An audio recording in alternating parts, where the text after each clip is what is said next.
We might say that phenomenology is empiricism without scientism, but there's no need to make phenomenology a magic word. I mean, I think it's a great tradition. There are many great traditions.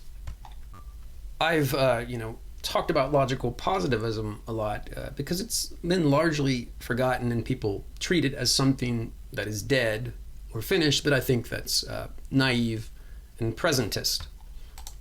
I think one of the great reasons to read the old books is that you become aware of how even the clever people are forgetful, and that humans have this intense tendency to forget. That things that were once great, when they are no longer in fashion, you might say that they are misread as caricatures, that things tend to become caricatures. But this is often just a loss of vision on the part of a particular generation. If you look at someone like Moritz Schlick, for instance, his essay, Positivism and Realism, you see this desire to get beyond metaphysics, something sophisticated along the lines of Kant, but arguably more effective and more direct than Kant, though perhaps at a cost. I think in general you might say that logical positivism, and there are some exceptions, they wanted to leave the spiritual realm alone. If you think about Kant and Hegel, you might say that their systems tried to handle everything to account for the realm of science and the spiritual realm. And as individual people, we ourselves are sort of in a position where we have to integrate the meaning of science into the larger meaning of the world for us. But if you can take a certain background for granted, if you assume that your readers have the spiritual problem solved to their own satisfaction in their own way, but typically you're also going to assume some sort of overlapping spiritual summation or general attitude. But basically, if you're not trying to give people a recipe, an existential recipe for life, if you're not trying to tell them how to live and you're just trying to specify the concept of science, or if you're trying to specify the kind of reasoning that should be valid for a very general, rational personality, then you leave less work for yourself when it comes to the technical part of your philosophy. And this is why the logical positivists have certain advantages over Kant. So if the desire really is to transcend pointless metaphysics, or if there's a certain frustration or boredom with metaphysics, this is important. Like, why are people bored with metaphysics in the first place? Typically, metaphysics, I think there's an association of metaphysics with theology, with ideology. So I mentioned empiricism without scientism. Well, what is scientism really? So to me, scientism is the theological tendency, or tendency to interpret science theologically or metaphysically. If you look at how people discuss consciousness, they'll connect it to quantum mechanics, and it quickly becomes, not Christian theology, but people are sort of coming up with new strange theologies that have never been seen before. And then, as Schlick saw, metaphysical realism is theological, basically, because it projects the real beyond anything that can be experienced. Now, you could definitely accuse some of the logical positivists of scientism. Some of them were very deaf to the complexity of spiritual assertions.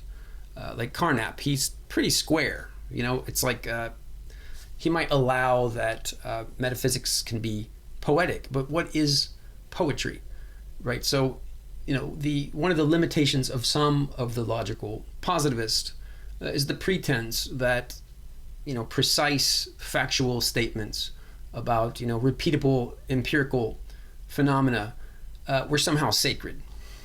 So this is where a thinker might come in and say, well, why? Why would we want to make these sacred?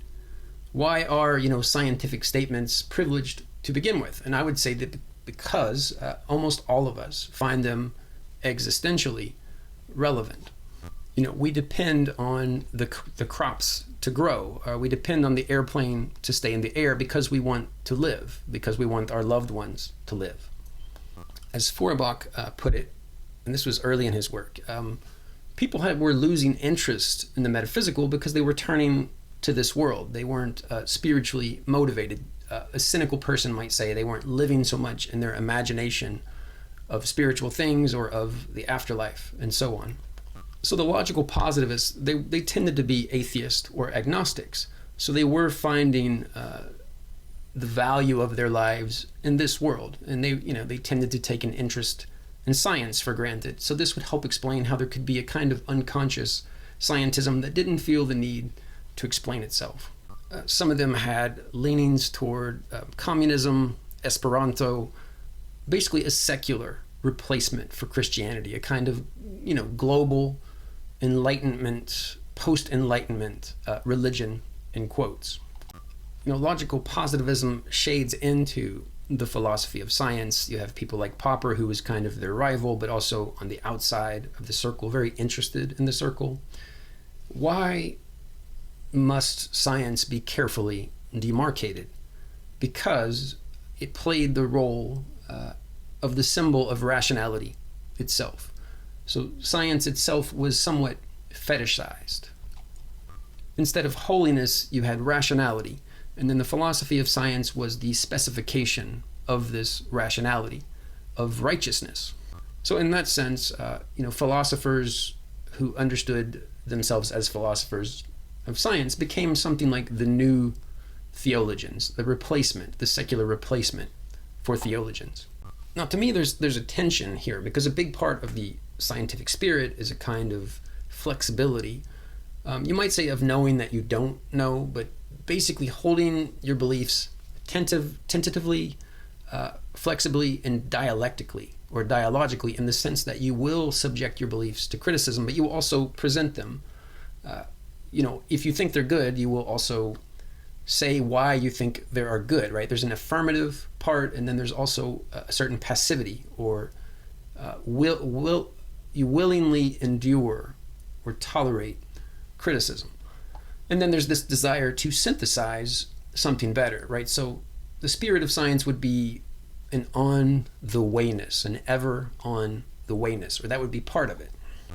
But the spirit of philosophy, at least to the degree that it's influenced and dominated by theology, would be the spirit that seeks an eternal truth, right? So Kant tried to find the eternal structure of experience. Linguistic philosophers tried to find the eternal structure of language. So one of the brilliant things about Hegel is I think he understood that, for one thing, every philosopher tries to find what endures in the flux of time, tries to find the eternal. But since philosophy dialectically moves on, that every position ends up having sort of internal tensions or contradictions, every position is wrong to some degree. But Hegel gives us this comforting story where the theories that are partially wrong are also partially right. So you have something like a system of Russian dolls, or you have the newer theories incorporating the older theories and fixing them to some degree and keeping what is good in them. But this newer theory famously also has its own tensions, and some even newer theory will sublate or subsume that theory. And then the process either comes to an end, this is the optimistic, one version of the optimistic story, or the process goes on forever. The problem with that is if you think about the finitude, the finiteness of the human being, it's hard to believe in a sort of arbitrarily complex theory of the world. So something has to be jettisoned or forgotten. And that takes me back to presentism and our tendency to degrade the past movement, the past truth, into a caricature and to forget it altogether.